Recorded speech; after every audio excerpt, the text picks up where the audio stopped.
Je vous invite à vous tenir debout et à entonner avec nous notre chant thème pour la liberté. Ô Seigneur, nous savons que nous t'appartenons et nous savons que ton amour pour nous est sans fin.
Bonsoir à tous, bonsoir à toi chers jeunes et bienvenue à ta réunion du mercredi soir, réunion de prière. Alors avant de débuter notre moment, nous allons incliner la tête pour une courte prière. Dieu de bonté de miséricorde, je te prie Seigneur de nous permettre Seigneur de comprendre ta parole et aide-nous Seigneur à toujours Seigneur te faire confiance dans tous les domaines de notre vie Et particulièrement, Seigneur, nous qui sommes jeunes, Seigneur, nous sommes souvent tentés et que tu puisses, Seigneur, continuer à nous parler et que nous puissions toujours découvrir, Seigneur, ce que tu as pour nous dans ta parole. Dirige-nous, dirige ce moment au nom de Jésus-Fils. Amen. Le titre de notre message en ce soir s'intitule « Le vrai héros ». Alors, je ne sais pas pour toi, mais j'ai toujours été frappé par les histoires de super-héros. Ceux qui possèdent des super-pouvoirs et qui sont les seuls capables de sauver la planète et parfois de l'univers. Les super-héros captent souvent notre attention et nous poussent à les admirer. Nous avons lu leur histoire, regardé leurs films et acheté parfois leurs jeux vidéo. Mais qui n'a pas été émerveillé par les actions de Superman, d'Iron Man, de Batman et bien d'autres encore? Selon DC Comics et Marvel Universe, ces personnages sont chargés de prendre soin des forces ennemies qui menacent de nous détruire. Ils n'ont peur de rien ni de personne. Et avec leurs super pouvoirs, ils peuvent accomplir des exploits inimaginables. Bien que ces super-héros retiennent notre attention, nous savons qu'ils sont le produit de l'imagination de leur créateur. Ils ne sont pas réels. Ils n'existent que dans notre imaginaire et sur nos écrans. Cependant, il existe un vrai super-héros qui n'est pas le fruit de l'imagination. Ce super-héros a le super pouvoir d'être le seul capable d'apporter la paix au cœur troublé, le réconfort à l'âme angoissée, l'espoir à ceux qui en ont assez de pleurer et le salut aux perdus. Voulez-vous le connaître, le nom du super-héros aussi puissant? Son nom est Jésus, le vrai super-héros de l'histoire. En lisant la Bible, vous vous rendrez compte que chacune de ces histoires ainsi que chacun de ces enseignements sont destinés à nous montrer la personne, le caractère et la puissance de Jésus-Christ. Le super-héros de la Bible est Jésus. De tous les livres de la Bible, celui qui parle le plus de notre super-héros est le dernier livre de l'Apocalypse. Le livre de l'Apocalypse a été écrit vers l'an 96 par Jean. Savez-vous qui est Jean? Jean était l'un des 12 disciples qui, n'étant qu'un jeune homme, a été appelé par Jésus. Son histoire est relatée dans Matthieu 4, le verset 21. Et sans arrière-pensée, a répondu positivement à son invitation. En conséquence, sa vie a été transformée. Avant son appel, on l'appelait le fils du tonnerre. Après sa rencontre avec Jésus, il était devenu le disciple bien-aimé. Quelle transformation impressionnante et merveilleuse! Saviez-vous que Jésus veut faire de même avec toi? Si toi, tu l'acceptes aujourd'hui comme ton sauveur, ta vie ne sera plus jamais la même. Jean, le disciple bien-aimé, a écrit 5 livres du Nouveau Testament. On peut y retrouver l'évangile de Jean, les lettres 1, 2 et 3 et l'Apocalypse.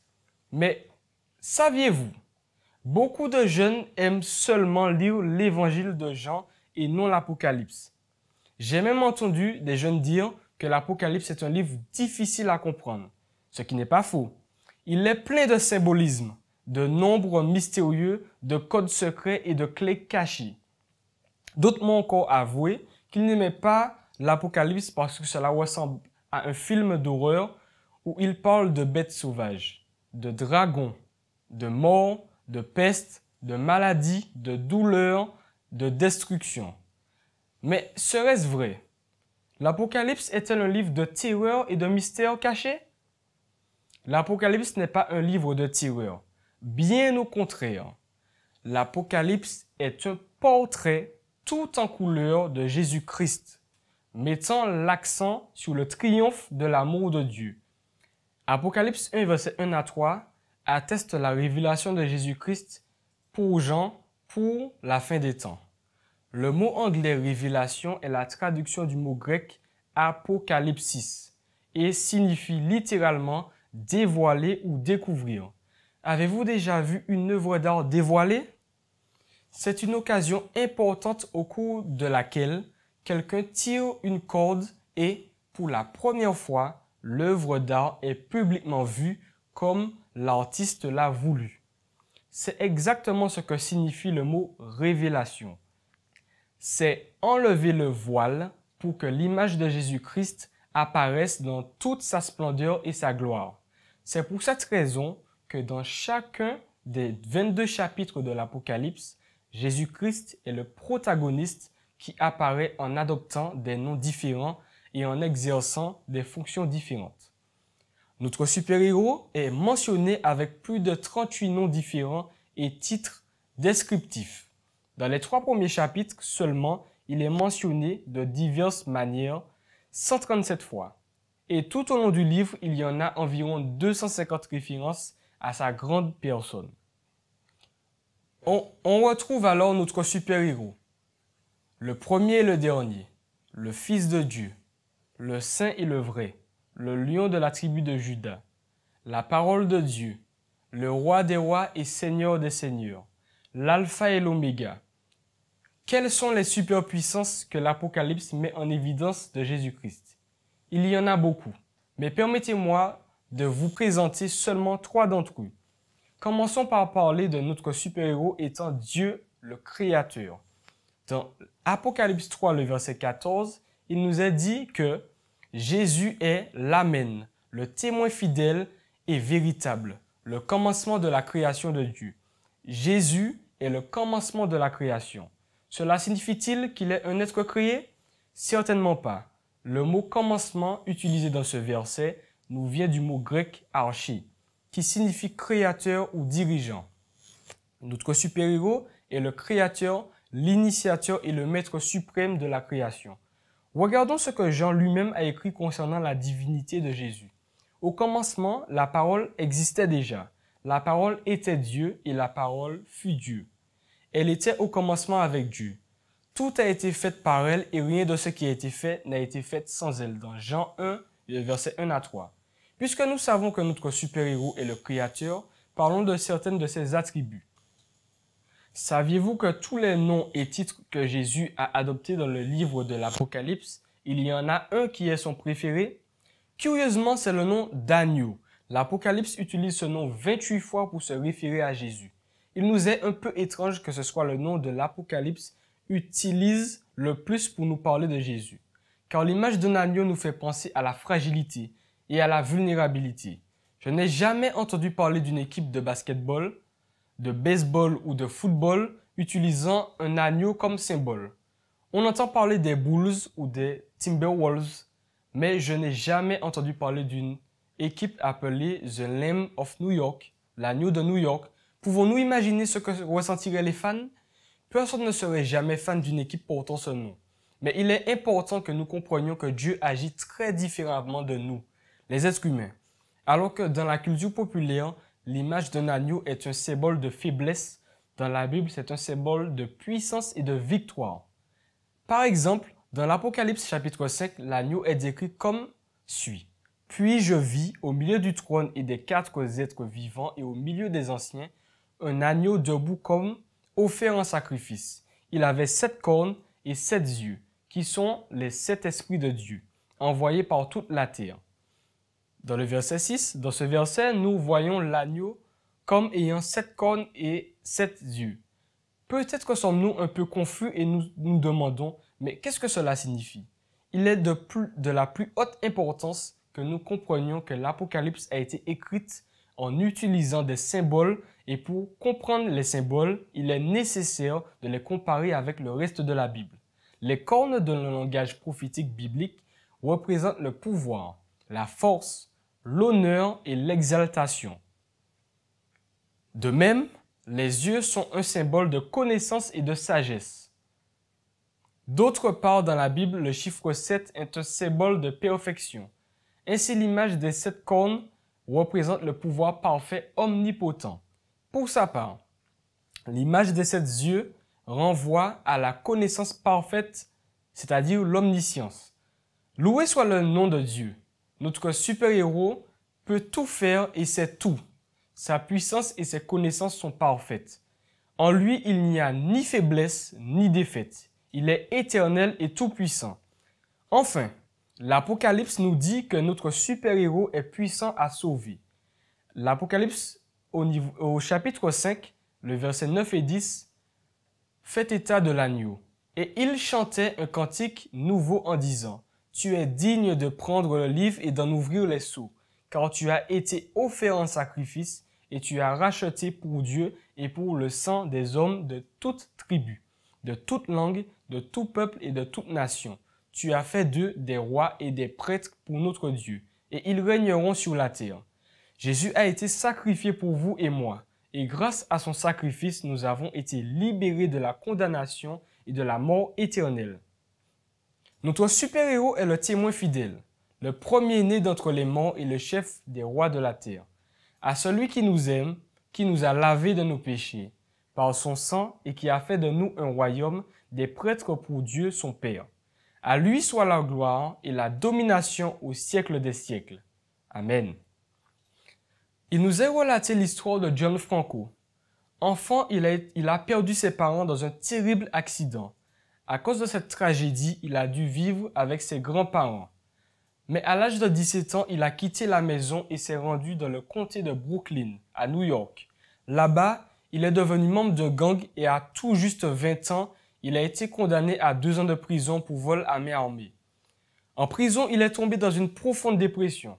À 22 ans, il a obtenu une libération conditionnelle, mais la consommation de drogue, d'alcool et ses rechutes constantes dans le labyrinthe de la dépression l'ont emmené à être admis dans un centre de traitement et de santé mentale. Lorsqu'il a quitté ce centre, il n'avait nulle part où aller. Il a donc fini par être vagabond à New York. On le voyait constamment allongé dans la rue, victime d'overdose. John avait désespérément besoin de quelqu'un pour l'aider à sortir du gouffre profond dans lequel il se trouvait. Il avait besoin d'aide d'un super-héros pour l'aider à surmonter sa dépendance. Et un jour, alors qu'il marchait dans la rue, il trouva un dépliant annonçant le début d'une semaine de conférences d'évangélisation intitulée « Révélation de l'Apocalypse ». Il a vu l'adresse et a décidé d'y assister. Quand il est arrivé à l'église, il a entendu le prédicateur dire que Jésus est le seul qui a le pouvoir de donner la liberté, et avant que le prédicateur ait terminé son message, le visage de Franco était baigné de larmes. À ce moment-là, il a demandé à Dieu d'opérer un miracle dans sa vie. D'une manière puissante, Dieu a travaillé dans son cœur. Jésus, le super-héros divin, est venu à sa rescousse et lui a donné la force de faire face à toutes ses addictions. Et aujourd'hui, John Franco est un jeune sans dépendance et un membre actif de l'Église adventiste du 7e jour. Chers jeunes, hommes et femmes, Jésus est le vrai super-héros de toute l'histoire. C'est pourquoi aujourd'hui, je souhaite t'inviter à l'accepter dans ta vie. Si tu te sens perdu, Jésus, notre super-héros, est ton sauveur. Si tu te sens faible, Jésus, ton super-héros, est tout puissant. Si tu es confus et tu ne sais pas où aller, Jésus, ton super-héros, sait tout. Si tu te sens vaincu et désespéré, Jésus, ton super-héros, est Dieu, le Créateur. Alors, viens à lui de cœur sincère, abandonne-toi totalement à lui et tu verras s'accomplir dans ta vie ces miracles pour toi. Alors, fais confiance à ce super-héros et son nom est Jésus-Christ. Inclinons la tête. Dieu de bonté et de miséricorde, tu vois, Seigneur, toutes ces personnes, ces jeunes, ces femmes, ces enfants qui ont besoin de toi et qui te réclament chaque jour dans leur vie. Mais il y en a d'autres, Seigneur, qui te cherchent et qui voudraient, Seigneur, voir en eux, Seigneur, cette réponse, ce miracle, Seigneur. Que tu puisses leur permettre, Seigneur, d'avoir cette possibilité de te rencontrer, Seigneur, et qu'ils puissent, par ton Saint-Esprit, par ton action, puissent changer de vie, Seigneur. Tu veux nous bénir, tu veux nous accorder, Seigneur, ta grâce. Mais pour cela, Seigneur, tu nous demandes de te faire confiance et de nous abandonner à toi. Permets-nous, Seigneur, chaque jour de nous diriger, Seigneur, dans tes bras, de nous diriger vers ta parole et qu'en ce sens, Seigneur, nous puissions grandir et nous développer, Seigneur, afin de bénir tous ceux qui nous entourent. Bénis, Seigneur, ta jeunesse et qu'elle puisse être forte en toi. Au nom de Jésus. Amen.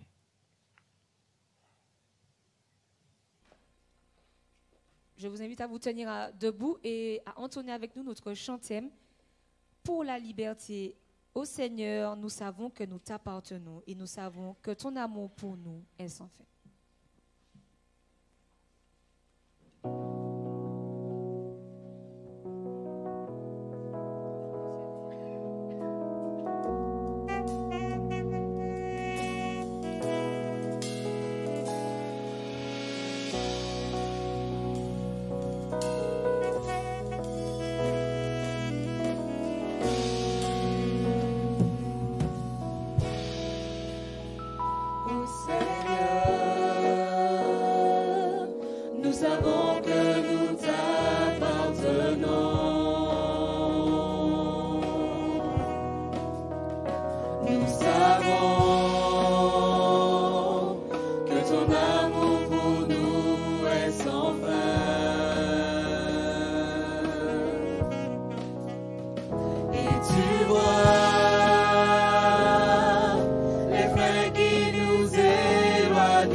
Le cri de nos cœurs, chasse au loin le doute et la peur.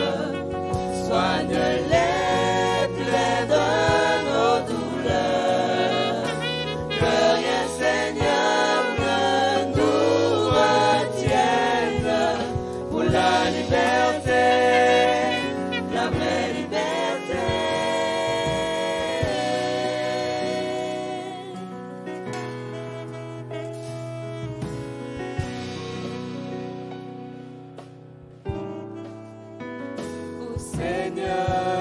Seigneur, tu connais les maux dont nous souffrons. Tu connais ce qui nous a blessés en chemin.